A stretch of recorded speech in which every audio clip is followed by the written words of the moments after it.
लेकिन हमारी आदत क्या है कि हम दूसरे को देखते हैं। एक व्यक्ति किसी के यहाँ भोजन के लिए गया। अब भोजन की थाली परस करके घरवाली ने रखी सामने, और मेहमान के सामने भी थाली रखी। लेकिन उस मेहमान ने देखा कि इनकी थाली में 3 कटोरी में कोई सब्जी रखी है और मेरी थाली में केवल 2 कटोरी में सब्जी दी। अब सोचता है कि ये तीसरी सब्जी कौन सी दी है।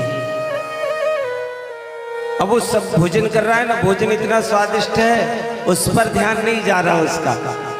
वो तो उस मालिक, घर मालिक की वो तीसरी कटोरी देख रहा है कि ये क्यों नहीं दी मुझे। अब वो तीसरी कटोरी देखे तो वो घर मालिक ने कहा क्या हुआ।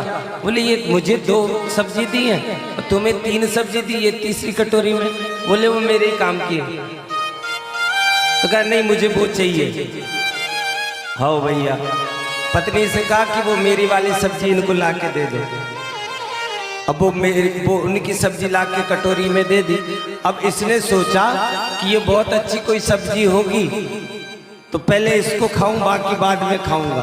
और जैसे ही उसने खाई तो वो नीम की चटनी थी, क्योंकि उसको शुगर थी तो वो नीम की चटनी खाता था। वो नीम की चटनी पूरी कटोरी खाली कर दी। अब वो जो मालिक था उसने कहा इनको बहुत अच्छी लगी, 1 कटोरी और लेकर के आओ। अब मुंह पकड़ के 1 कटोरी और दो, इनको खाओ। अभी मजबूरी में 2 कटोरी खा गया। तीसरी कटोरी आई, बोले भैया क्षमा करो। बोले क्यों।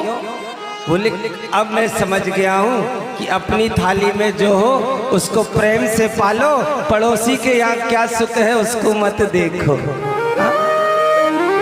रूखी सूखी खाए के ठंडा पानी पीब, और देख पराई चूपड़ी मत ललचावे जीव।